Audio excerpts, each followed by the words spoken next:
Hello and welcome to Reaction Shots for... Is it May? It's gonna. It's gonna be May. Legitimately, it's May though, right? It is. Okay, for May.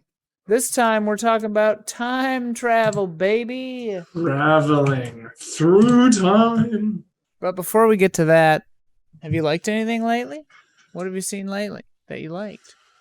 So much stuff, dude. It's all I do in this quarantine life. Let's just watch things, Ian. Well, list them all. Everything. Been watching Agents of S.H.I.E.L.D. with Beth. It's my favorite show. I've heard of it. What I watched lately, I watched Extraction. Oh, the new Russo brothers. The new Brothers Russo. Apparently it's only one Russo. Oh, really? Yeah. With Chris I don't know why. Hemsworth? Yep, Chris Hemsworth. I thought it was good. It was like it's like a John Wick style military movie. Okay, actually, I was going to ask you, is it the new John Wick? Because I saw an article that said, is Extraction the new John Wick? Nice. Yeah, I think one of the main stunt dudes who worked on the John Wick movies, this was his directorial debut. Oh. So there's definitely some John Wick-esque moments in the movie. So whichever Russo it was just produced it? Yeah, and he wrote it. Yeah, actually. Wow, okay. Screenwriting. Yeah, I think it was Joe Russo. But just for a Netflix original, I thought it was pretty solid all around. Not going to blow anyone away, but very enjoyable, very entertaining. And gotta get that kid out of there or whatever. He was actually cool. I like the kid. The kid? It's not a Hugo situation. From Alita? Yeah, this kid was cool. Same kid? No. Okay. I'm just saying, usually annoying kids hold movies back. Yeah. I don't know, some like kids in movies are not often great. It's like some glorified protection quest, escort quest. Escort quest. Yeah. I don't know if you can hear Bender. He's crying because Omar went behind a door. So. What have I watched recently? Let's keep the conversation to a minimum because I know it upsets you. Star Wars Episode 9. Oh yeah. So boring. It's a bad movie. It's really, really bad. It was just, at least the first time around, Ian, it was so out of control that I had a good time with it. Just all the craziness. And this time around, it was just so boring. I think just the first 10 minutes are so insulting to anyone. Like, I can't even believe that was the final product. Yeah. Within 10 minutes, oh, okay, let's just have this villain and like 50 billion ships come out of nowhere. Cool. Yeah. Let's just do our own movie that has nothing to do with anything that's ever happened before. Yeah. And the only ways that it does are dumb. Yeah, it's bad. I mean, this is what happens when you have a trilogy you don't plan out ahead of time. Like, I can't believe that they allowed it to happen. All Cautionary three of those movies. tale. Yeah. The whole new trilogy, the whole prequel trilogy, like... Star Wars I love Star Wars, but Star Wars is over, man. Mandalorian only. Yeah, it feels pretty bad right now. But whatever. Oh, what else have I watched? So many movies, Ian. The Yellow Sea I rewatched. I don't know that one. It's one of my all-time favorites. James Gunn has been hyping this up during the quarantine. Okay. And he made me want to rewatch it. It's from the same director of The Wailing. Oh, okay. That's how I got into The Wailing, is because of this director. He did The Chaser and The Yellow Sea, and then The Wailing, of course. All three of those movies from this guy, phenomenal. Phenomenal movies. What is the country of origin, do you know? Korea, okay. Yeah. But I highly, highly recommend The Yellow Sea, Ian. It's like a 2+ hour, gritty epic. It's an epic. And it's really interesting too, because it opens with a little historical insight about this area that's right in between like North Korea and China and South Korea and Japan, and it's like this very specific region, and that's like like demilitarized zone or whatever. It's not demilitarized, but there's like a name for it that I can't pronounce. So it's that like border where it's patrolled, right? And it's like empty space between the countries. Is that the thing you're talking about? I don't know if it's the demilitary zone, but it's like its own area. It's probably just not called that. Yeah, but just really, really solid movie. Really good. Multiple acts. Cool. Just a long epic. Sounds cool. Yeah. And then some more depressing stuff. Half Nelson. You ever see that one? I'm aware of it, but I never watched it because it looked really depressing. Super. I love the when my favorite setup for movies, Ian, is when somebody is really sad and self-destructive and they find friendship and comfort in the unexpected. And in the case of Half Nelson, he's a teacher, so obviously one of his students. They have a bond, okay. So it's all about a bond. Bonds. So, yeah, really, really good movie. If you're looking for something sad. Depression. I'm not, but sounds great. Anything else? That's all that I can think of for now. Oh, the TV show Kingdom I started. That's on Netflix. 1500s Korean zombie show. Okay. Crazy. With a tinge of Sekiro in there. Just a little, just a dash, dude. 1500 Korean zombies with a dash of Sekiro. Well, that sounds cool. Season 2, I guess, had just come out on Netflix, so I went back and I'm watching through it now. Oh, okay. Super short, dude. 6 episodes only each season. Yeah, that's the best. Yeah. My friend Pam, who's a Souls fanatic, just a Souls junkie, they dusted off the PS3 and they're playing Demon Souls. Nice. And I was just talking with her and she was like, it's not as janky as I thought. They like pretty much already had it right out of the gate, you know? Yeah. Like they had that something, you know? That's so awesome. Love that game. Anything else? Kingdom sounds crazy. Yeah, Kingdom is freaking sweet. And that's it. And then a Batman animated episode the other day, a Bullet for Bullock. Shout out to that music in there. It's just legendary. Nice. Yeah, I still mean to go through and watch all of those again. I saw a bunch as a kid, but never like all of them, you know. Nice. I still been meaning to do that with Cowboy Bebop, Ian. Oh my God. I haven't done it in decades. You've seen Cowboy Bebop though, right? Yeah, of course. Yeah. I was gonna say you love Cowboy Bebop. But all the way through like that, it's been like 15 years.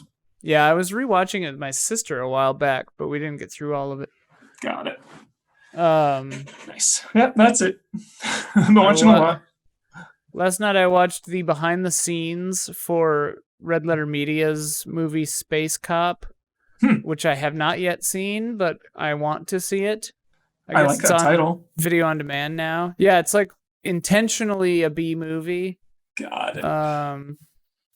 But now I want to watch Space Cop because it looks pretty funny. And I like the Red Letter Media guys, and I've just never gotten around to watching it. But I watched... Oh, I got yawn. Excuse me. Yawn it out, dude. It's sleepy day today, man. It's the heat. It's so hot. It's the heat. And I think when I yawn, I don't yawn nearly as much as I do when I'm on podcasts and shows. And I think it's because I like forget to breathe. Yeah. I'm like listening and I don't want to breathe on the mic, so I just like don't breathe, and then it makes me yawn. I don't know.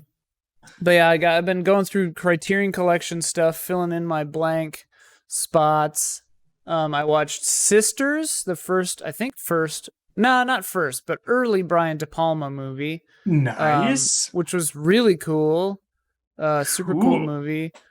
Then right after that, I double featured. I watched Houseu or whatever. House is a Japanese movie from I think 1977 that is so weird.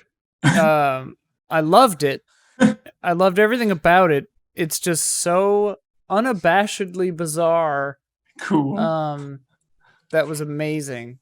Nice. Highly recommend Houseu. I feel like I watched another one that I am forgetting about. 12 Monkeys. Well, I rewatched With Nail and I, which I hadn't seen since college. Didn't hold up as well as I thought it would. I liked it back in college, but now it's kind of like, okay, yeah. It's still good, though. I finished 12 Monkeys, the TV show. Really, really good.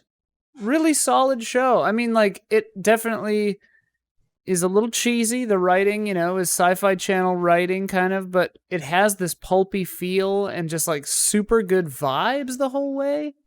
Have you watched it? You would love this show. Their chemistry was amazing, the two leads. I fell off on the final season because they had the weird break and then the stream thing. That whole process, I don't know what happened. They put it all out over 2 days. Mm-hmm. I basically started the last season over.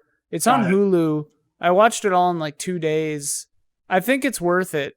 You'll be lost as hell at first, and then you'll remember. Then you'll remember everything.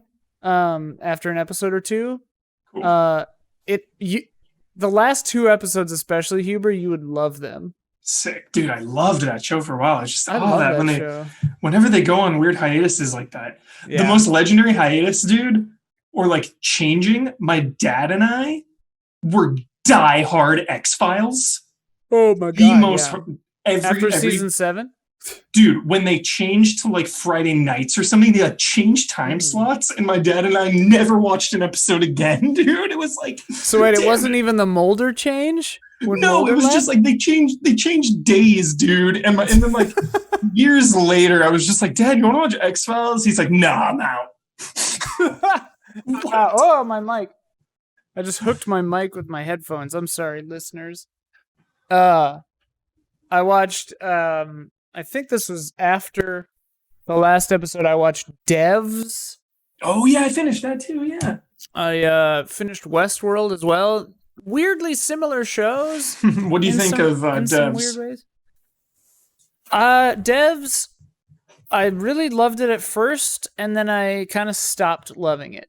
Same. I think it was fine. I'm glad I watched it, Like, it had some interesting thoughts. It looked nice, kind of. Mm-hmm. The pacing was a little weird. The characters were maybe a little too withdrawn. Like, I know it was trying to paint kind of a hyper-fictionalized sort of non-emotional sort of, I don't know, kind of picture of reality, but there are a few pretty simple little nitpicks I have with Devs that kind of sully the experience for me. I rewatched Annihilation with my friend Sarah because it was recommended to her by someone who's running a tabletop like D&D kind of esque campaign of their own devising that is apparently similar to that kind of vibe. And I was trying to go in with an open mind. I was trying to just see if I would like it the second time around. I don't like that movie, man. I just don't like that movie. Because you read them, and I remember read Beth the books. saying, Beth said the same thing. She read the books, and she was like, dude, what even was that movie? Like, well, and it brings me back around to Devs, and it's like, it's so weird because Alex Garland, he's always like, I always want to like his stuff, but I find he's too, like, I don't know, like obtuse or like, not obtuse. No, he's like too, like, set in some kind of way. And the cruel way to say it is like childish. Like, he's not as thoughtful as he thinks he is. I don't know. It, like, Devs and his version of Annihilation, it's like he just like picks one idea and then doesn't actually explore it. He just like throws it at you repeatedly and says like, he's just like, agree. This is the thing. Like with Annihilation, it's just self-destruction. Everyone has self-destruction. And he's like, and you, the viewer, you're like, okay, yeah, I get it, but what about it? Like, say something about it. And he's like, no, this is deep self-destruction. And it's just like, that's like the worst read of the books. But I mean, even taking the movie on its own, I think so much of the dialogue is so just overt and on the nose and just bad. But it's a bummer because I really respect his ideas and I respect like a lot of the things he tries to go for. I think Ex Machina is really good. It kind of hits in that regard. I think 28 Days Later is really good. I think The Beach is really bad. I don't know. Alex Garland, man. He always Alex Garland and Westworld are kind of the same, where it's like it always almost gets there and then just kind of just dips, you know? For sure. Devs like halfway through I was like, let's wrap this up. It's just like wrap it up. It's very weird to have a show like Devs, and I'm going to try to skirt around what I'm saying without spoiling anything, but it's like it's hard to have a show like Devs that has a very solid like premise, that has characters within its premise that believe something so completely that even though they themselves state an experiment they could do to test their own beliefs, no character ever does it. Mm-hmm. Until the ending and someone does a thing and someone's like, oh my God, it's possible? And it's like, literally every one of those characters who's supposed to be super genius smart would have tried that day one. Totally. It makes Couldn't agree more. It makes no sense. Whatever. I'm glad I wasn't the only one who thought that. Oh yeah. It fell flat for me. Which was a bummer because I was really, really, really, really into it. But before we begin, our topic this month is time travel. But before we begin that, and we're going to do our best about it, but it might come up and happen, speaking about skirting around spoilers, some would consider, and I think myself included, some would consider knowing that a movie is time travel could be a big spoiler for some movies. Sure. And I can't tell you which movies I'm referring to without then spoiling it in the exact way I'm talking about. Avengers Endgame, I'm spoiling it now. There's time travel. Here's the thing. You've been spoiled, damn it. Avengers Endgame is obviously a time travel movie. But there are a few other movies that kind of the revelation is time travel is happening. So we'll see if we can avoid those or not. I don't know. I'm just saying, if that's something you care about for these random scattershot movies I can't warn you about, be advised. I guess you, the listener. You have but yeah, warned. It's a paradox. I can't tell you about it. Time travel. Inception. Paradox. But anyway, here's a brief list of some time travel properties. 12 Monkeys, the film and the show. Pretty different, kind of similar, both great. Terminator series, obviously. Primer, Back to the Future, Looper, Source Code, Groundhog Day. Various MCU movies like Endgame, Doctor Strange. Agents of S.H.I.E.L.D. Heard of it, I hear that's... some various Star Trek movies and episodes. Doctor Who, Time Crimes, Harry Potter 3, Edge of Tomorrow, Donnie Darko, Interstellar, Planet of the Apes, X-Men Days of Future Past, Bill and Ted's 1 and 2, Futurama. I recently read a book called Paradox Bound that was cute. There was only one potential spoiler in that whole list. I'm not going to say which one. I think I know the one you mean, and I meant to not say it, but I said it anyway, accidentally. They won't even know. There was one I took out specifically because I was like, no. So I'm sorry, whatever. Hubert, I want to ask you a question right now. We're going to do a time travel kind of question. I want to ask you, what? No. I want to ask you a question right now, and then I'm going to ask you again at the end of the episode and see if your opinion on it has changed at all. Okay. If you, Michael Hubert, could time travel, you could choose to time travel. Like, time machine shows up, you're by yourself, no one to lead you, no Time Lord, no Doctor Who to guide you. But a time machine shows up, would you time travel? I would think about it. I would definitely think. I would just be so terrified, dude. I've seen too many movies, like, way too many. One wrong sneeze and your entire reality folds in on itself. I think of the Simpsons episode. It's a Treehouse of Horror, I think, where he has a time machine and or a time donut or something, and he keeps going back in time to try to fix things. And he's like back in prehistoric times, and he's like, trying not to destroy anything, and then he kills a fish, and he just goes, I wish I hadn't killed that fish. Whatever. So good. Yeah, I don't know, dude. I'd be freaked. And like, it seems too risky. Yeah. Like, I would love, there's so many so many places I want to see in the past, and obviously I want to see the future, but I think the stakes are a little too high, dude. I'd be sweating. Yeah.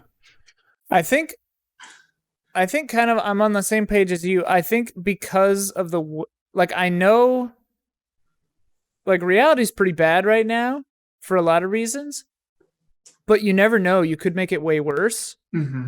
You could. I'm mainly just thinking of my wife. Like if I did one thing, if I wouldn't know her again, you know? Right. That, my mind immediately went there of like doing something that would affect who I know and who I'm with. That's sweet. But yeah, if there was a way to just like look back through time without affecting it, that would be interesting. Yes. Now you're thinking. Yeah, like a time window, like in Fringe. Time window. Well, not really a time window, but whatever. All right. So we got people. The patrons are some talkers. We got some lengthy comments on time travel. People love talking about time travel. Hell yeah. So settle in. They were all pretty good. So I'm kind of interested in. I'll see what we can fit in. We're already 20 minutes in, so who knows? All right. So the first question I ask, of course, always is, what's your favorite time travel movie or show? Terminator 2 Judgment Day. I knew you were going to say that. Sorry, Endgame. Yeah, it beat Endgame, yeah. T2, cool. Man.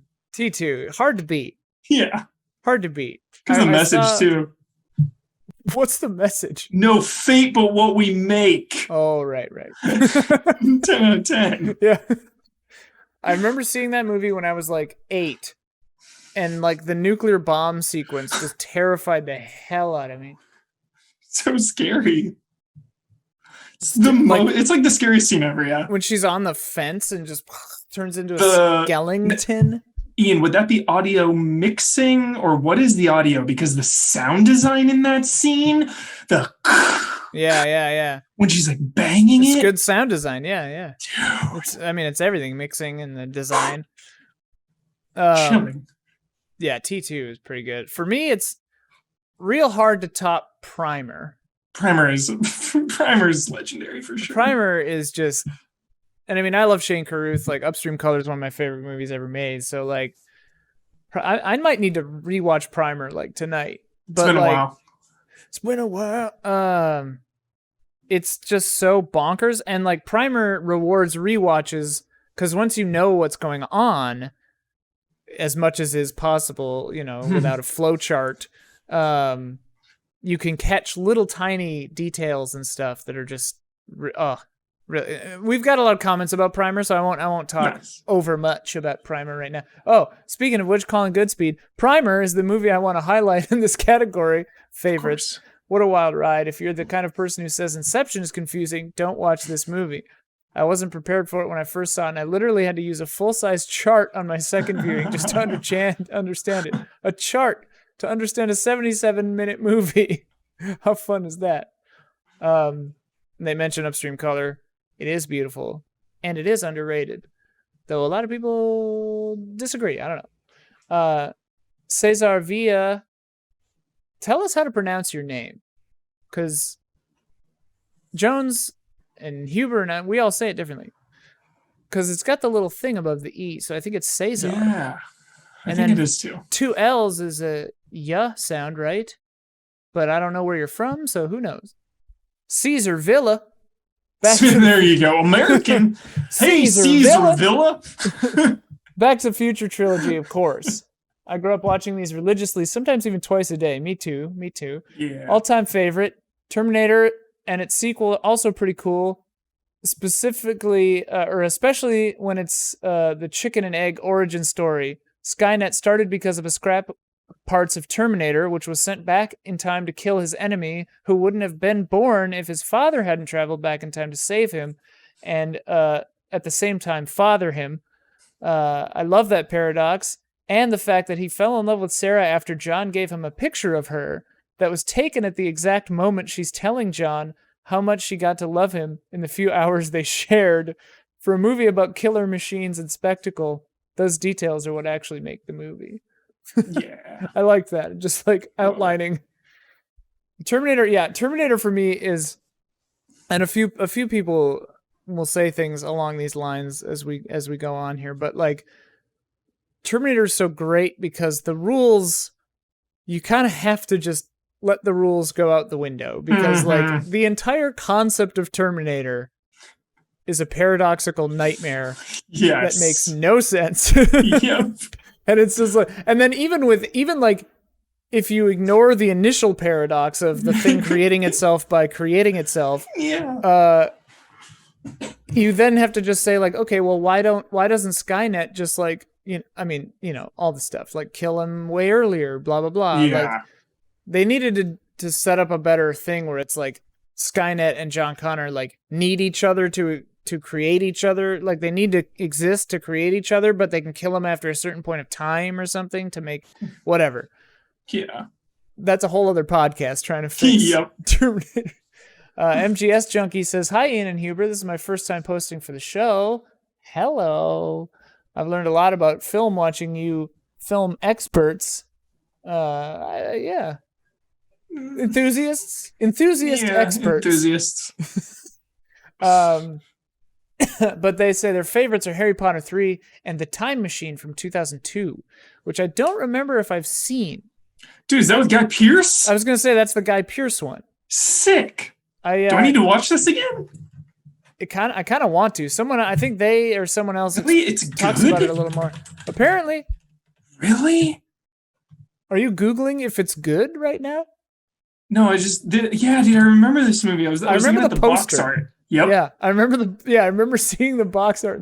Maybe I've seen this movie. There are a lot of movies I've seen that I just like don't remember something. Sick. But yeah, we'll add it to the list. We'll add it. Great tagline for a movie, Ian. The Time Machine.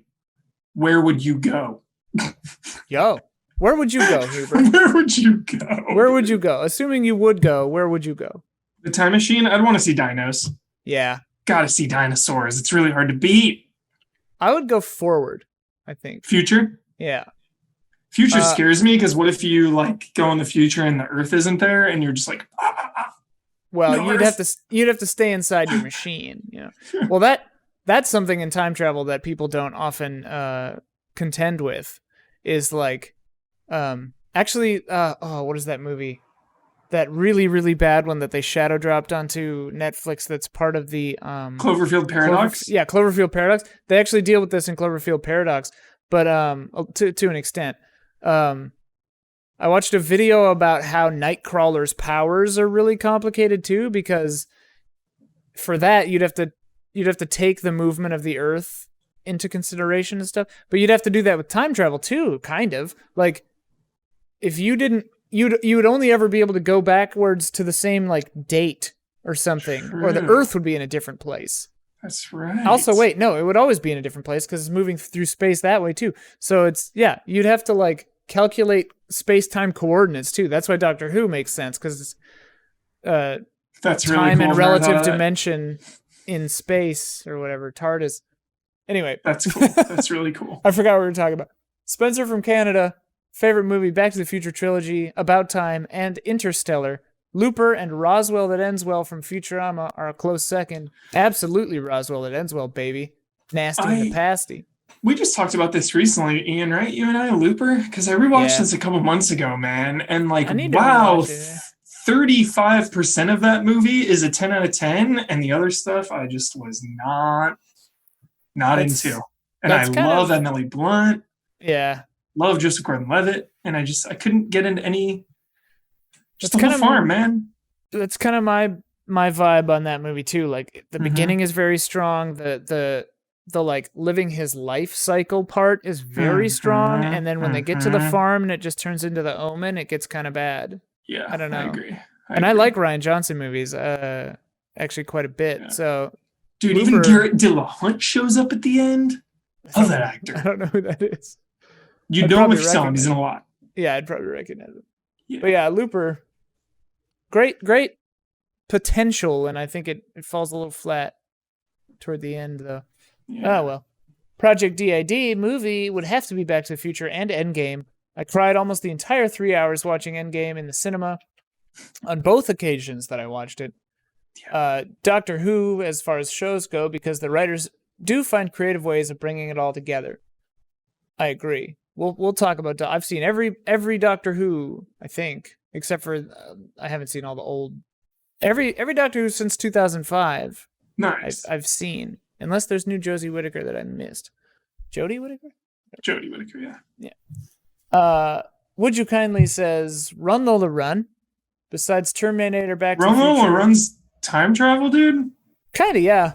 I forget. Yeah, it's sort I of. haven't seen that since middle school. In sort of like a Groundhog Day kind of sense, I think she like goes back to like a do-over. Nice. I remember that movie being fun. Yeah, it's a good movie. It had like a Premium Rush kind of pace to it, right? Oh yeah, very Premium Rush. Yeah. I wonder if it's dated now. It felt very like, it's like time 90s train spotting kind of vibes. Yeah, like really 90s. Primer, Time Bandits, Ryan Wagner or Ryan Wagner. Ryan Wagner? I don't know. I love 12 Monkeys series. Probably the best overall time travel show. Nice. I wonder if that's true. I mean, Doctor Who and 12 Monkeys are in very different. I wonder if 12, because I finished it like a couple of days ago. I haven't read any think pieces on it about like 5 big mistakes in the 12 Monkeys show or whatever, blah, blah. But you'd love to, you got to finish that show, Huber. You'd love it. Yeah. It's really hard for me, Ian, to dive back into something after it's been a while, because I'm the type of I put really harsh restrictions on myself when it comes to like sequels and stuff. I always like the rewatching of things and kind of just the continuation of the flow, and when that flow gets broken. Well, as someone whose flow was broken in that show, and then I picked it back up, I was in your exact boat. I watched like 2 episodes of season 4 and then fell off because it was just crazy. I jumped back in on episode like 3. I think I rewatched one episode I know I'd seen before. Nice. Is it on Netflix? Hulu. Perfect. I have it. Colt Smith. I really love Terminator and T2, Live, Die, Repeat / Edge of Tomorrow, Demolition Man, Star Trek 4, Bill and Ted, Army of Darkness, Looper, Source Code, Back to the Future, 12 Monkeys, Time Cop. I think the things that make a good time travel movie are a good conceit. Why is it time travel? Why is there time travel? Does it make sense in any way, or is it played for a good laugh? Really, if either of those points is true, then time travel can be believable and enjoyable, even if other things are missing. That's great. Yeah, man. Time Cop's got to be in my top 5, no question. I've never seen it. Really? Yeah. Do you love Jean-Claude Van Damme? Sure. Never met him. It is such a good movie. It's one of those, though, I want to have a quick aside here with you. Because I don't know if I was talking to you or maybe Damiani. Movies that you grew up with that are considered classics to that specific generation. Right. Your Goonies. Your Goonies, right? Like, I didn't grow up with the Goonies, watched it later. I don't like it. That's a controversial opinion, but like... I know many people who are in that boat. Got it. Yeah. I feel like Time Cop might be one of these types of movies that may not necessarily hold up. But boy, did I love it. We could do an episode on those. Missed the boat movies. That's really good. They're not good unless you saw them when you were 7. Because, like, as long as there's one cool gimmick with time travel, I think I'm here for it. And that's kind of what they were saying. Yeah. The whole Time Cop thing is like, 2 versions of yourself can't occupy the same space. That's the whole gimmick. So it's like when you go back in time, you better avoid yourself. Right. So. And of course, that's probably going to happen. There's a card game called Chrono Knots that is a lot of fun. And it's basically the conceit of the game is there's an agency that's meant to fix timeline problems. Was that your wedding ring falling on the ground? Always. Okay. But what's interesting about it is each player comes from a different timeline. So Whoa. you win when you make the timeline match your timeline, like when you what you came from. So like maybe in my timeline, JFK never died or whatever. I have to like change time. The board is like a bunch of cards and you flip them and stuff. That sounds really fun. It's really fun. Once we're back in real life, we should play it for occasional board game show. So down. Anyway. Dude, I think the girl from San Junipero is in Time Copying. Really? Wait, yeah, I'm pretty sure. The one from *Halt and Catch Fire*? No, other one. Oh. I don't know how to pronounce her name. It's a really awesome name. Yeah. I'm pretty sure she's in that, dude. Like one of her earliest movies. Should be young, yeah. Yeah. Oh, yeah, cool. Happy gaming. I got my first kiss watching Bill and Ted's Excellent Adventure. So beyond it being one of the most fun time travel movies around, it definitely holds a special place in my heart. Looper's another favorite as a Rian Johnson fan. I love Bill and Ted, man. I love Bill and Ted 1 and 2. Same. Looking forward to Face the Music if it ever happens. Nice. Yeah. I hope it's good. I don't know. I love death in Bogus Journey. So funny, dude. So good. And the robots freaked me out as a kid. Oh yeah, the evil Bill and Ted. Yeah. Not the good robot us's though. They're great. Yeah, the good ones. And Station. Love Station. Station. I don't remember. You may be a king or a lowly street sweeper, but sooner or later you dance with the Reaper. Do you want to know what really hurts, man? Is every Rufus. second of every day. Yeah. No Rufus, though. Oh, yeah. Yeah. They'll just CG him in Star Wars. Darren Mifsud says, Back to the Future. Terminator. Not Terminator 2. But I'm posting today to shout out. It's okay, Hubert. Predestination with Ethan Hawke. Hey, I watched that recently. I've never heard of this movie. So I watched that 6 months ago. Really? Well, here. Time travel movies often expand their scope beyond what is good for the film, but Predestination is surprisingly contained and ambitious. Also, what do you think of the portrayal of gender in this movie? This has piqued my interest. I hadn't even heard of this. Yeah, and you should watch this movie for sure. I want to. Yes. You liked it? I did like it a lot. I forget if I talked to you. It was like early 2010s, I think, in that era, like 2010 or 12 or. Weird. Ethan Hawke. Yep. Ethan Hawke. Yep. What's the First Reformed? Did you watch that? I haven't watched that. You told me about that one. Yeah, it's a good one. Mike Hook 1, Groundhog's Day. It is. I'd say it's about time travel. They say it's technically not about time travel, but having to relive the same day forever is going back 24 hours in time. Phil even games the system due to his knowledge of how the day will unfold. Tyler Gardner says, "Hoo boy, Steins Gate, baby." Though it initially started as a visual novel, the anime adaptation is fantastic. To this day remains not only my favorite time travel story, but my favorite piece of media, period. Paraphrasing now, I guess the story is about a group of college kids who discover a means to send texts back in time, and then it just goes from there. Sounds cool. Sounds like the book, The Peripheral by William Gibson. Nice. Similar kind of ideas about talking backwards in time. Sounds cool. I've heard it's good.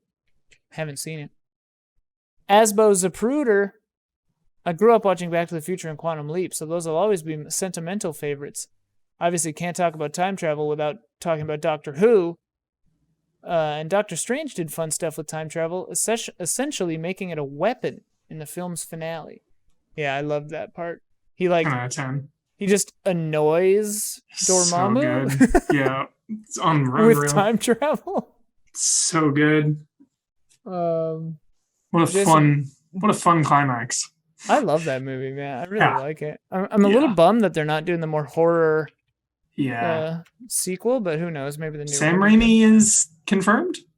You're the one who told me that, so I don't know. Sam Raimi I think is still confirmed. Okay.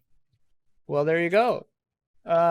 Jason Wojnar, Twilight Zone has some incredible time travel episodes. Walking Distance, No Time Like the Past, A Kind of Stopwatch, The original series Star Trek episode City on the Edge of Forever is another timeless classic about time travel by Harlan Ellison.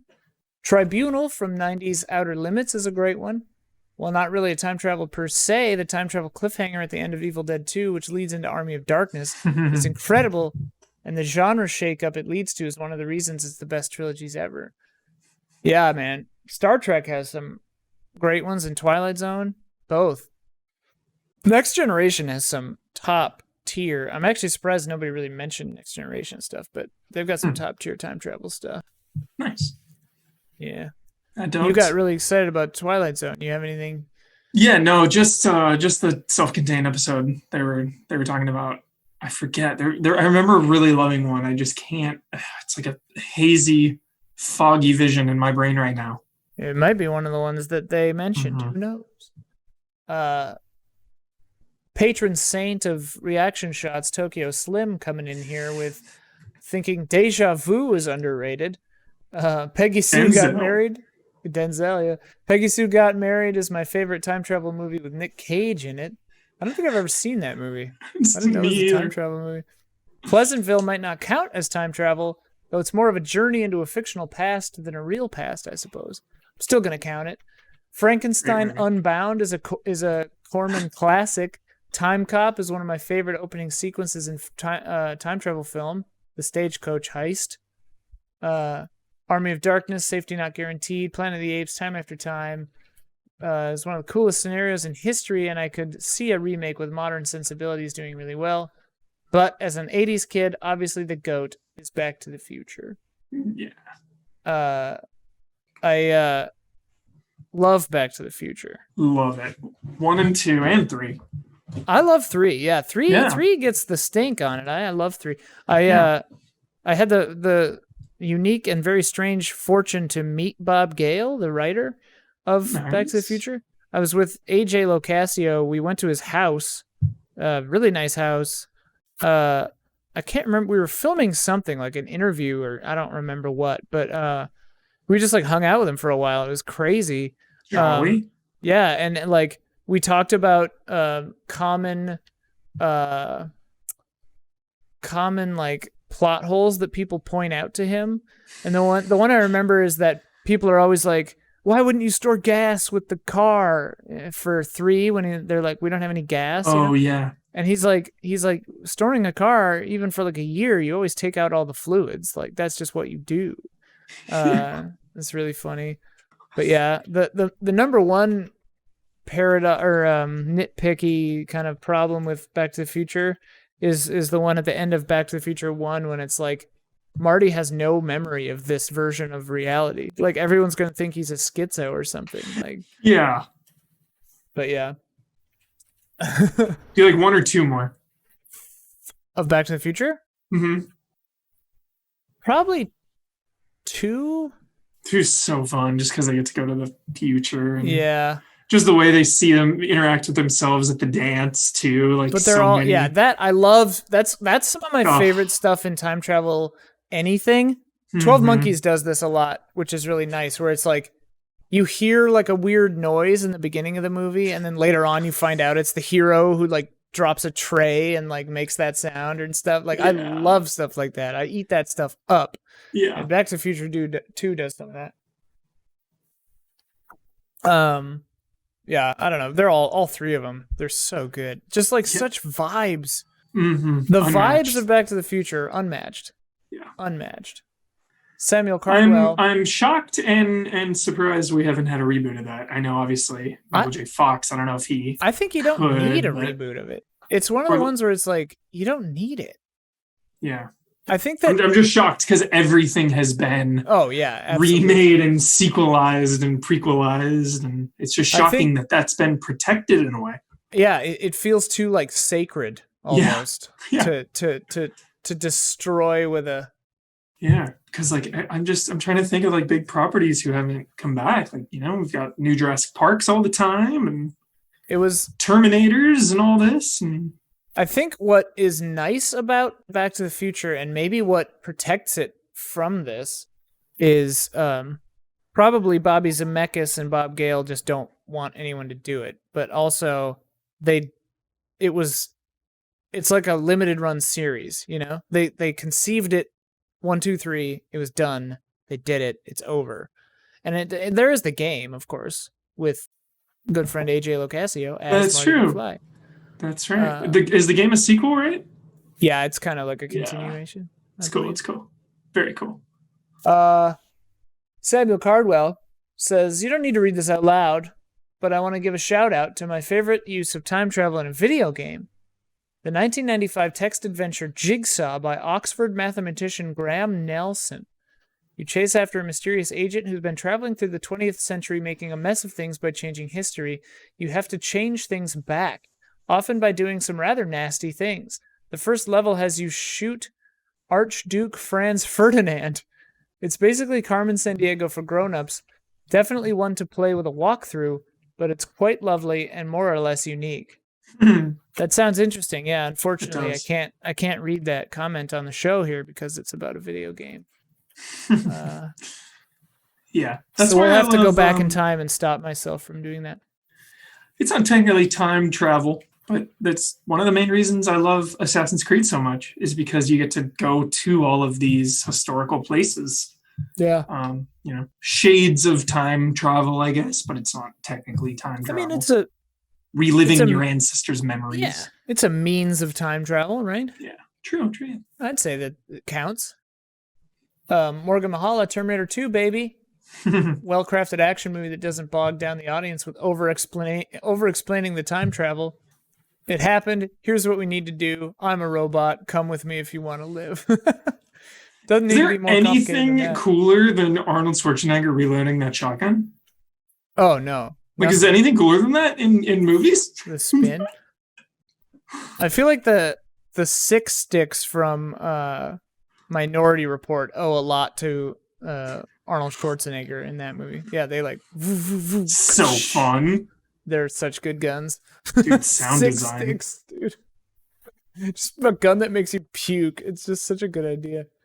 Shout out to sound people. Yeah, dude. Sound people. Yeah, if you're out there making some sounds, shout out. Shout out. Oh, yeah. I'm going to write that I need to do shout outs at the end of this. Haha. Because I would forget. Okay. Scrolling back up. Scroll. Eric Sayer says, I'll go to bat for Interstellar any day. An incredible film with the best physical representation of time travel. I love the way it represents 4 dimensions in 3D space. Interstellar showing us the consequences of I forgot how to say his name. Dealing with relativity and then tidying it all around with him moving through time. The film just hits me the best. Yeah, it's a good movie. I think it's underrated. Yeah. It is definitely Nolan's most underrated. It's kind of sandwiched in between so much. Yeah. Batman and I think Inception obviously had so much hype. It's a really hard act to follow. Interstellar just gets better and better, man. I've seen it like 3 times now. I need to watch it again. I've only seen it, I think, once or twice. Man, Tenet. Like, that was supposed to be like next month. Yeah. What are we... And they haven't. And I don't know what. Yeah, I don't know what the deal is with that. They haven't talked about it, as far as I know. Yeah, Tenet looks cool, dude. Yeah, I just don't know how that's gonna work because I want to see that in an IMAX, but with the whole situation, that seems a really long way away. Maybe I kind of just hope they delay it. Yeah, maybe they're waiting to see, I guess, before they announce. Maybe it was for July, and they think they're in the clear. July still seems like a little early to go to a movie theater, but who knows? Yeah. Totally. I don't want to leave the house until there's a vaccine. I don't know. Yeah. But I already told myself I'm waiting like an extra couple weeks after everything is lifted, just a little buffer. Let people test it out for us, yeah. A little buffer. Ben Fitter. This is a long one, but I like it, so settle in. Ben Fitter. Hey friends, never commented here before, but because I'm admittedly not as into movies as I am into games. However, time travel and psychological movies have always landed with me in a way that other movies just don't. Seeing 2 of my top 3 favorite movies on the list inspired me to write about why I like them and time travel in general. Just going to talk about the first of the 2 that he mentioned here. But he talks about Primer, favorite movie of all time. While I like the cinematography, acting, and music just fine, what I enjoy the most about it is its incredibly grounded and thoughtful approach to time travel, from the technology itself to its repercussions to the reactions of the characters. Instead of a government lab, time travel is discovered in a garage as an accidental side effect of an entirely different experiment. Instead of only worrying about the butterfly effect, they are worried about the metaphysical consequences of the two of the same person simply existing at the same time during a time loop. Instead of going back in time to alter the past or the future to save the world, Aaron and Abe simply want to make money. There's no grand ambition to kill Hitler or anything like that. All of the drama stems from the natural repercussions of time travel itself. Chiefly, their slight differences in motivation and inability to control outside interference in their closed system. The realistic reactions of the characters is what really puts it over the top for me, though. As engineers, they are aware of the complications of using time travel as well as aware of the potential issues they do not understand. Thus, they are extremely cautious and approach their ability with fear and awe. This would be the natural reaction, but far too often in movies it seems like time travel is just a nifty thing everyone is somehow cool with. Aaron and Abe are terrified of making a mistake because they simply do not know what will go wrong if they do. At the same time, they are overwhelmed by disbelief as they struggle to assure themselves that everything is real and tangible. I thought that was a really interesting point. Yeah, I agree. And I mean, you can extend it into movies just in general. Like, that's something that, I mean, it's just good writing, but like, it's sadly kind of rare is like characters doing realistic things and like behaving the way you think they should. Yeah. Sisters was actually pretty good for that. There's a reporter character who like is trying to tell the cops about this murder she sees, and the cops are giving her the runaround because she wrote like a think piece about how the cops are corrupt, and so they're like mad at her. And then she's just like, she says all the right things or the realistic things. She's just like, yo, if you're not going to do your job, like, I'm just going to go up there and try to save this man. Like, yeah, it was cool. Anyway, that there ends the favorites of our patrons. We're halfway there. Primer, dude. Feels like Primer and Back to the Future and Terminator. Yeah. Primer, Terminator, and Back to the Future seem to be the top three. Yeah. Right now, I'd say those might be my top three time travel movies too. Primer, Back to the Future. I mean, Terminator is like a joke. Yeah. So, but like T2 Judgment Day. I mean, for me, I guess 12 Monkeys movie and show would get in there, and Doctor Who, of course. All right, but here's the thing: we're talking about Terminator as the granddaddy of problematic. One second. Huh? 1 second. Hold on. Where's he going? What's he doing? The tension. He's turned off his camera, listeners. Hold up. I can hear him. He was scrounging around. Tell me you just don't look at this and you immediately want to watch it. For listeners, he's holding a Blu-ray copy of Terminator 2 Judgment Day. I mean, yeah. Look at his like red eye, dude. Yeah. It's so good. Look at his name, dude. There it is. The man himself. Wait, hold it back up again. Is it like canted? Is it like off? Like, is it not centered? Here's straight. There's that it's silver line. These things. Yeah. It's an illusion. It's that box, man. It gives me the feels, Ian. Every time I look at the box, it takes me to a special place. Yeah.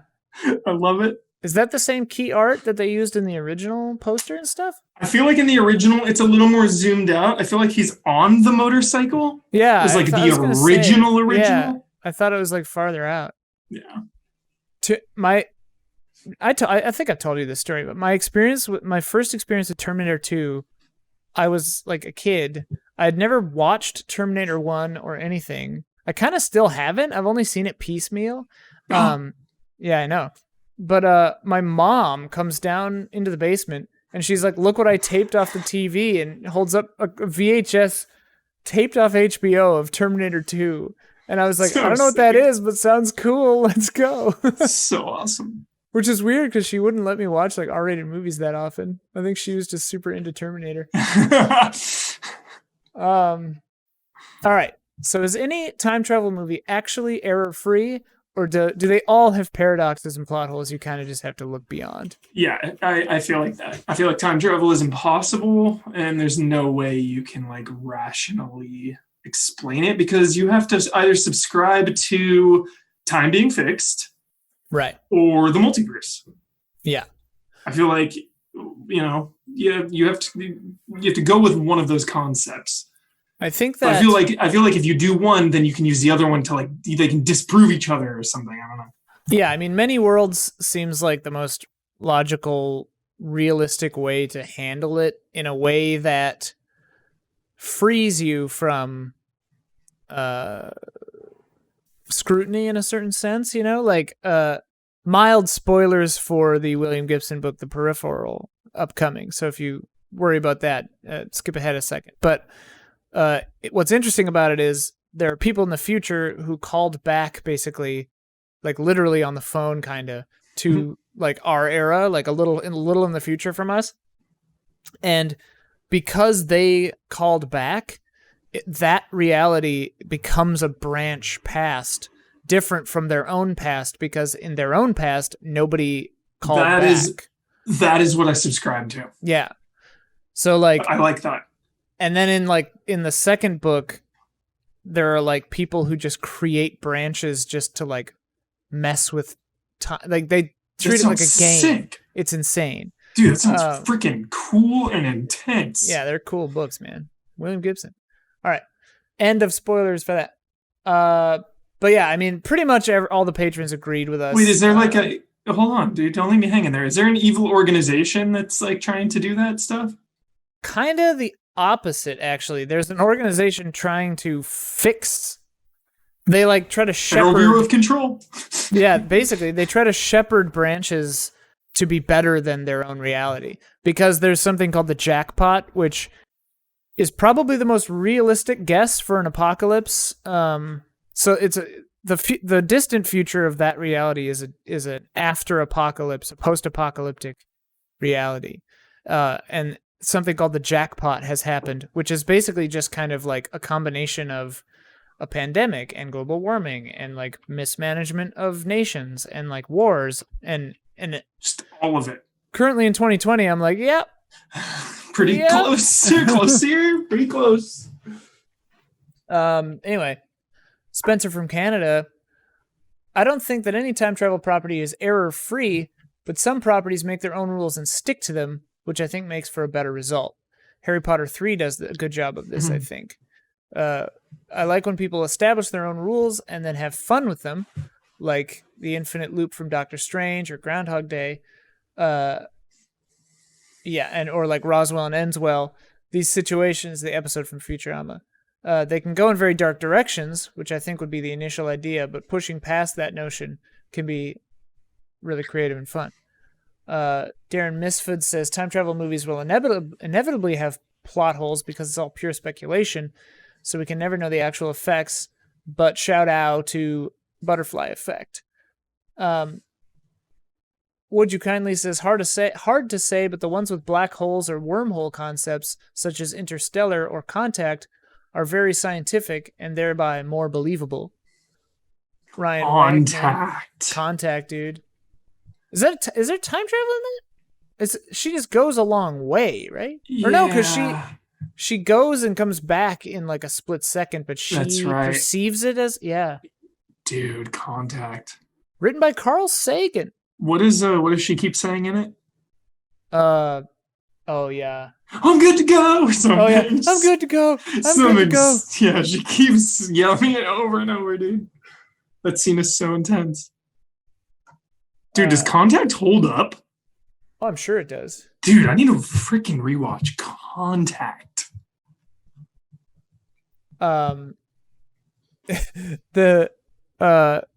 The show, the web show, with Katya and Trixie, drag queens who talk about whatever they want because it's their show and not yours. Nice. Katya is obsessed with Contact and brings up Contact just like all the time. Dude, sick. It's really funny. That's hilarious. Anyway, Ryan Wagner says they all have paradoxes or plot holes. But the best kind of time travel in their mind is what James Cameron calls the aborted timeline type of time travel, which is what is on direct display in the Terminator films or the Cell Saga in Dragon Ball Z. Actively accepting your future is never going to change, but sending someone back in time anyway in an effort to ensure that a different future has a better fate. I like that idea. No fate. But yeah, I mean, there are a few other comments here. Tyler Gardner mentions that Steins Gate is pretty plot hole free because it was conceived all as one thing. Shows like Doctor Who have several versions of Atlantis because different people over the decades were doing different things. But pretty much everyone agrees, like, if you stick to your own rules and have fun with it, it kind of doesn't matter. Totally. And that's why I wasn't upset, but I was just like, what? When everyone was like freaking out, getting really nitpicky with Endgame. It's like, dude, it's time travel. Like, I thought they did pretty good. There's no Endgame, it's like kind of fun to nitpick Endgame. Yeah. I mean, not in like a crapping on it kind of way, but honestly, just like it's fun to talk about it, you know? Totally. Good call, Ian. Good call. But yeah. It is fun. Zach Wojnar and someone else later called out the episode White Tulip from Fringe. It's my favorite episode of Fringe. Sick. That show is great, except for season 1 and most of the beginning part of season 2 and whatever the last season is.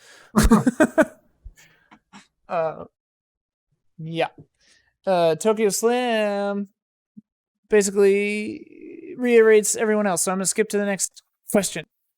What's your favorite nitpicky problem with a time travel story? Like, a nitpick you enjoy. So, like, mine is the Marty having a different memory of his entire life at the end of Back to the Future 1, you know? Mm-hmm. Can you think of one that's like fun that you like? No. That's all right. Project DAD just says that most time travel movies kind of ignore the present from where the time travelers are from. I'd say largely true, except Back to the Future kind of deals with it a lot. Would You Kindly says most stories rely on the structure of a linear model and that all realities exist side by side. I prefer the more scientific idea of many worlds where a change happens and you fork off into another reality. Possible realities exist side by side. They're branches on a tree. Yeah. What about 2001, man? The only time I ever understand 2001, it's so weird for me, Ian, is when I'm watching it. It all makes sense as I'm watching it, and then as soon as I turn it off, I'm like, wait, what? I don't get it. But like as it's happening, I'm like feeling it, and I kind of get this like time-space thing. Yeah. Dude. That's kind of upstream color too. I mean, like, I'm able to hold on to it, but like, yeah, there's something to be said for just like, that's what I love about film, man, is like the feeling, the moment, because it's a medium that uses time, you know, as part of its art form. You know, and obviously music and things do as well, but like, because it is a series of moments, being in there and part of that moment is a huge part of enjoyment. Yeah, you're totally right. I asked our patrons what's fun about time travel, and people had a few different ideas. MGS Junkie likes seeing alternate paths and learning new rules. Tyler Gardner likes, what I love about time travel stories so much is that when they work, they work. They can reach levels of cleverness that few other genres can. Russian Doll, Doctor Who, Steins Gate exude cleverness. And the next part's a spoiler about Steins Gate. But yeah, I love that kind of stuff. Like I talked about before, when like when it feels like an intricate machine, you know, like an episode of 12 Monkeys. They do like one or two of these a season where it's like, it's themselves going back and causing problems that they like hear noises in other rooms and stuff. I just eat that stuff up. I just love it. I love alt realities quite a bit, like what if scenarios. Superman animated series, when they go to like the alternate Superman is allied with Lex Luthor, like that timeline. I love stuff like that. Absolutely. Yeah. Oh, yeah. That stuff is just so fun. Ben Fitter says, overall, what makes time travel fun for me, particularly in the case of Primer and one other movie, is the mental aspect. How a movie that lasts only an hour or two can leave you thinking about it for weeks. There's so much of this in Primer that you almost end your second watch through feeling like you know less than you did at your first.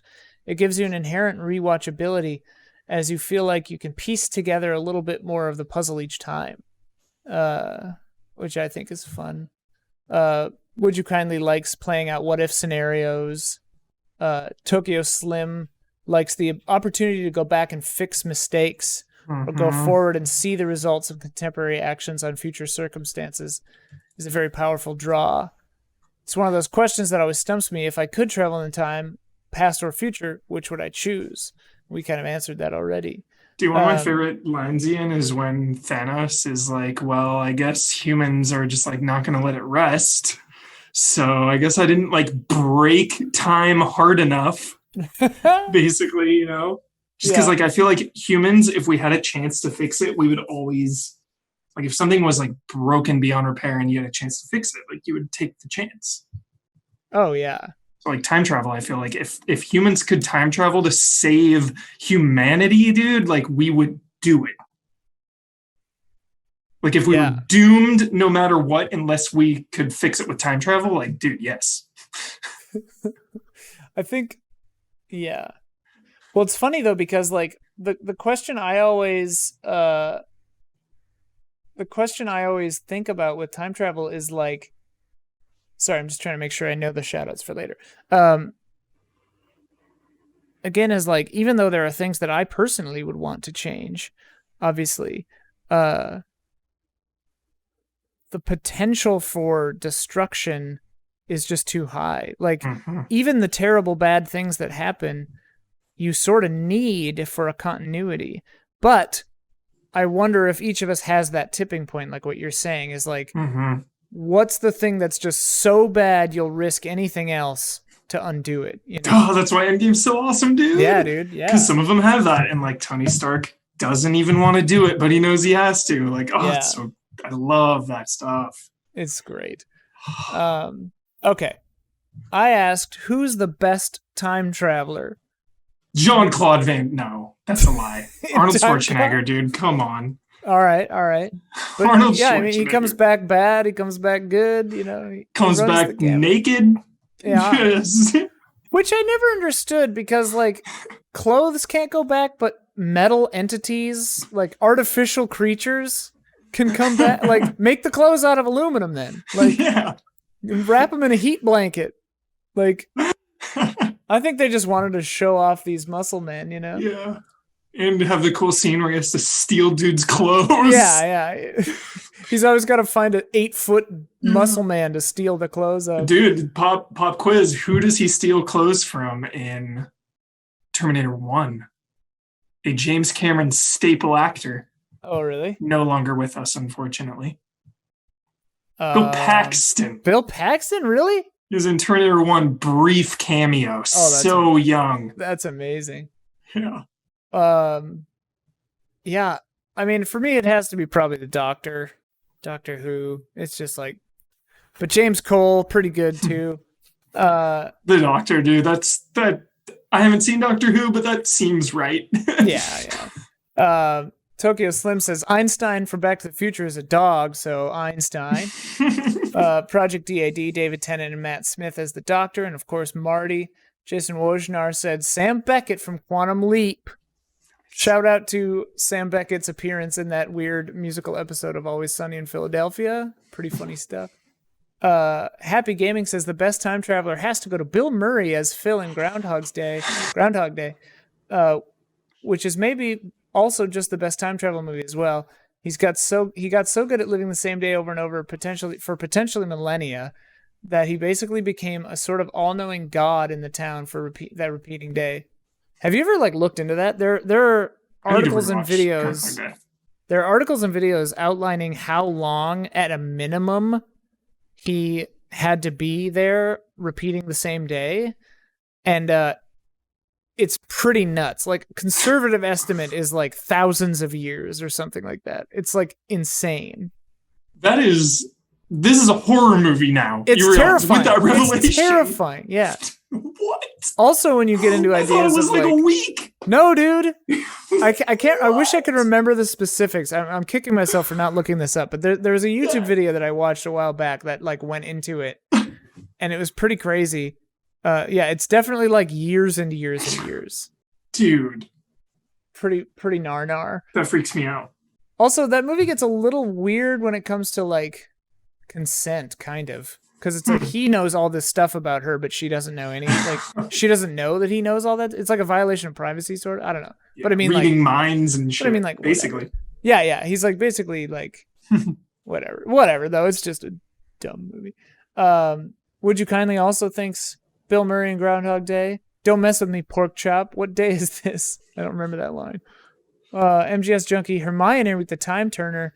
She doesn't abuse the time turner. At first, she's just using it to get through classes on time, but even when Hermione and Harry use it to change what happened that day, they realized they were doing it already, which is nice. Yeah, that actually is a pretty tight little time travel story, honestly. Yeah, dude. But the inclusion of time turners sort of breaks the universe of Harry Potter, because, like, if they had time turners this whole time, like, they could have undone so much of this stuff. Like... But is it like a Deathly Hallow type artifact where it's so rare that might be the only one in existence? One thought that until the Curse of the whatever dumbass play. That's filler. I don't count that. It's not canon. Because apparently in that, there's just like time turners everywhere. Or something. I don't know. They like get their hand on. I don't know. That sounds boring. I kind of lost interest in Harry Potter because of JK. Spencer from Canada. Best time traveler is Tim Lake, Domhnall Gleeson from About Time, and his dad, James Lake, Bill Nighy. That movie is so clever and heartwarming. I lost my dad in 2015. Sorry to hear about that. And after recently watching this movie, I bawled my eyes out for an hour. Dude. It's a 10 for me. I totally recommend it. I'm probably going to pass on that one. Don't watch that, Ian. Don't watch that movie. Don't do it. Yeah. Tyler Gardner, this is a longer one. I'll try to paraphrase it because it's got some interesting stuff in it. Best time traveler is hard not to say the Doctor. Their favorite is the second Doctor of the original series, played by Patrick Troughton. What's good about him is he's kind of like a classic cosmic hobo. He can't really control the TARDIS properly, and it just kind of he just lets it take him where he pleases. That's kind of a mainstay of the newer series too, where like the Doctor sort of just like goes with the flow, but it takes him all over the place. But what I found interesting, and I knew about this to some extent, but I didn't know it was this bad, is much of the second era of Doctor Who is missing because the BBC used to have a policy of reusing and destroying their tapes. Whoa. There's audio versions available for many of his stories, but some are entirely or partially missing. Whoa. With some of the missing episodes have either been animated, or with doing photo reconstructions. Are there any, like, could this be a long lost restoration thing that goes down over the decades? Or Maybe is this they've been destroyed? They say they're doing like 2 stories a year or something like that. But like in retellings, I don't know. They like have to redo them. I think some of them are just straight gone. That's a bummer. But if you're interested in checking some of these out, they recommended some episodes. If you want an episode that's fairly representative of the Monster of the Week format of that era, Tomb of the Cybermen is a good place to start. And if you want an episode that is not at all representative of this era whatsoever, but their favorite Doctor Who episode ever, I highly recommend Enemy of the World, wherein Troughton plays 2 roles in the episode, himself and the dictator Salamander from 2013, which of course is the future for that, distant future, for when they made that show. And the dictator just coincidentally looks just like the Doctor. And they said it feels like a real 60s spy thriller kind of a thing with great twists and a really good performances. It sounded really fun to me. I didn't know about any of that. Asbo Zapruder says, I think there are 2 different types of time travel stories. There's the straightforward story where someone goes into a different era in time, and then there are the ones that toy with the concept of time travel itself. A lot of Doctor Who episodes play with time travel in interesting ways. There's a whole side character whose theme is that she and the Doctor meet each other out of order. And Blink, of course, is a classic episode at this point where the Doctor uses DVD extras recorded in the past to communicate with a character in the present. And someone... and the episode Heaven Sent, which is similar to Groundhog Day. Caesar Villa. Whoever is in the movie I'm watching is their favorite time traveler, except the pieces of paper in the lake house. Those fall very flat. I liked that just for the pun. I asked what the worst implementation of time travel is. I sort of ask one kind of troll negative question per episode. Jeffrey Tessar says that 3 things that I feel take away from any form of fictional entertainment: clones, resurrection, and most of all, time travel. No 3 things are more overly used while almost utterly eliminating any stakes. Too many holes in any kind of time travel media, and I think it is only best when not taken seriously. Back to the Future is the only movie I can think of where time travel, or that I like with time travel, and it certainly doesn't make any sense. The comedy and tone of the movie makes it so it doesn't need to completely make sense. As much as I liked the newest Terminator, I still wish they had ended it after 2, because to me that's the whole message of the movie is no fate but what we make, and it's like they do it. They win. Yeah. They defy destiny and fate. They change it. Like, let's just wrap it up. And then it's like, oh, psych. I can't remember which of the 3 now versions of Terminator 3 there are. I guess it's the first one where they like the whole ending turns out to not be like, they're not trying to undo Judgment Day. He's just trying to get John Connor into a bunker to survive it. Yeah. Which I thought was an interesting shake-up to what you expect. Because you expect they're going to be like, okay, let's do it. Let's save the world. And it's like, no, that's going to happen. Like, the world's going to end. We're just going to try to keep you alive. Yeah. Which is cool. Sure. Tokyo Slim mentions that, in my perspective, probably the reset of Groundhog Day or Edge of Tomorrow are personally the implementations of time travel I'd least like to experience. I hate when video games make me replay 5 minutes after dying. A whole day or longer? GTFO. But yeah, I mean, talking about the horror of Groundhog Day being years and years, you know, like, how terrifying would that be? No, thank you. Did you watch Russian Doll on Netflix? Nope. Oh, that show rules, dude. That show's really good. Time travel stuff? You'd like it. Kind of. She dies and then wakes up at the same point in the day, which is a bummer because when I was younger, I had a concept for a show called Die Every Day, where it was basically like a combination of that and Quantum Leap, where the main character would go into someone who was going to die that day, and the whole goal was to try to stop them from dying. Cool. But the way that the way that the main character would always learn about it they would just die the first time, you know? And then like it would be about them trying to stop it, but like things would always keep happening to make it happen in a different way. So it's like Final Destination meets Russian Doll meets Quantum Leap. That sounds really cool. But yeah, I don't know. Too many similar shows now, so whatever. Yeah. MGS Junkie says that the worst things about time travel is that they all have happy endings with no consequences. Well, not all, obviously, but it is an interesting point because I do think that most of the time travel would end horrendously. Yes. You know, like things would just keep getting worse and you would then try to fix them and they would just keep getting worse until you realize that like the thing you had to do is like stop yourself or something like from doing it in the first place. Yeah. Which of course you would have to fail. I need more insight in the Marvel Cinematic Universe, and I need to see the repercussions, you know? Yeah. Because, like, yeah, a couple people died and were left and what have you, you know, at the end of Endgame. But it's like, still pretty neat, and then obviously we had Spider-Man that like showed the world just like we're back. Everything's It was weird at first, but everything's fine. Yeah, just a little too neat. So I totally get that criticism. Well, and it's funny because like, I mean, Marvel has for sure, we've entered into a multiverse situation. Like it's been hinted at several times, and Doctor Strange can, see them and manipulate them and stuff. So yeah, I mean, who knows? Kind of anything is possible with that.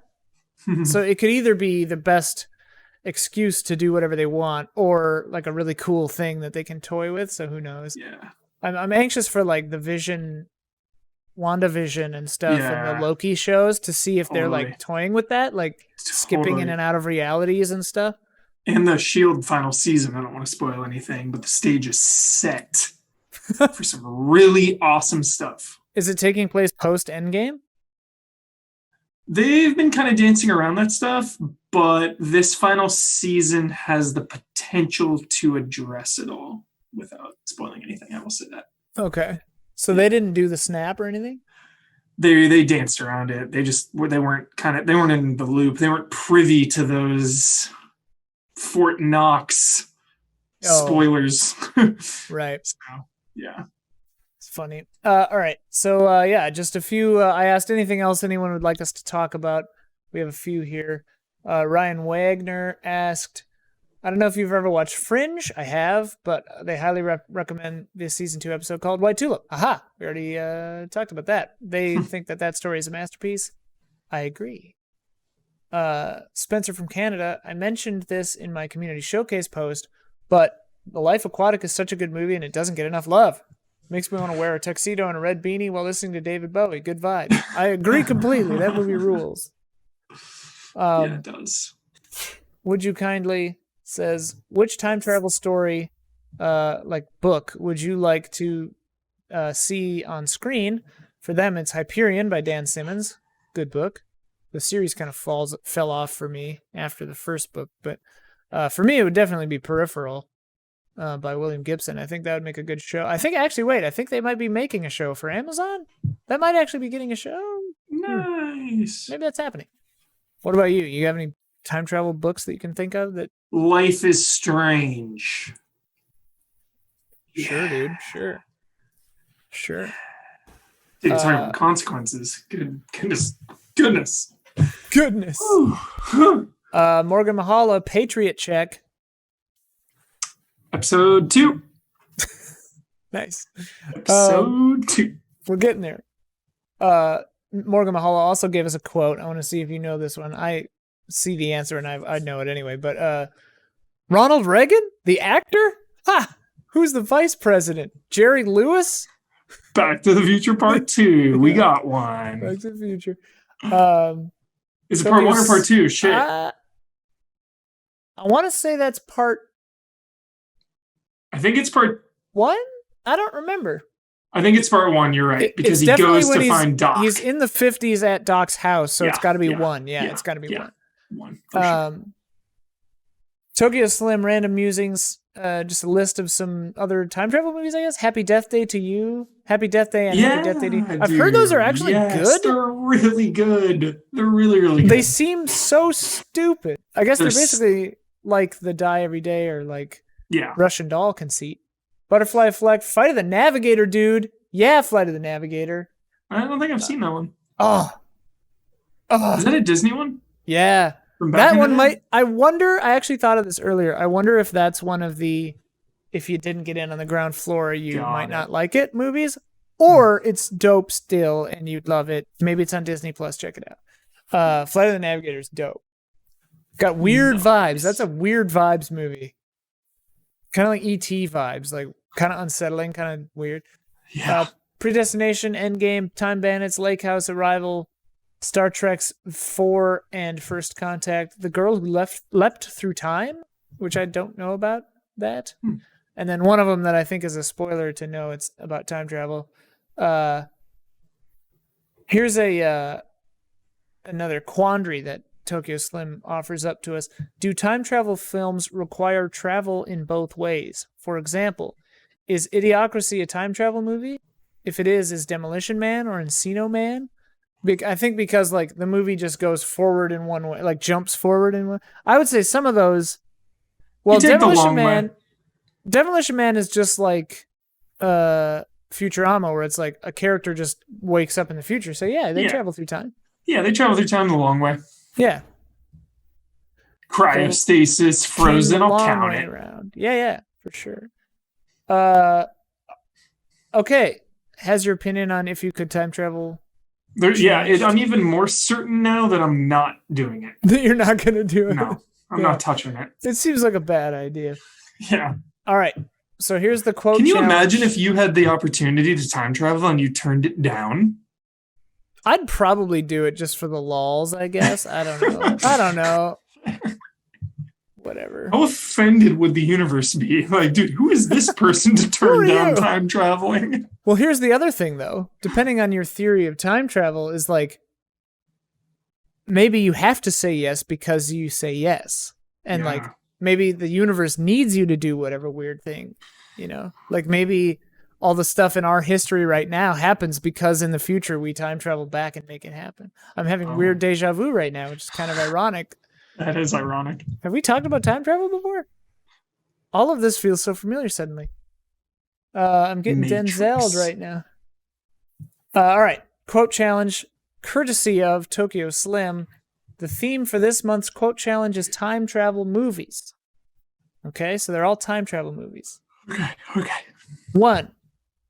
I don't want to talk about time travel because if we start talking about it, then we're going to be here all day talking about it, making diagrams with straws. I think I know what this is from. I think I know what this is from, too. Looper? Looper, yeah. I think it's from Looper. Yeah. He says, I think it's Bruce Willis to past Bruce Willis, played by Joseph Gordon-Levitt, in the diner. 2, is this really what my hair looks like from the back? I know this one. Oh, shit. I know this one, too, man. I forget, though. Is it Bill and Ted? It's Bill and Ted. Yeah. Okay, good, yes. Excellent. I thought it was too easy.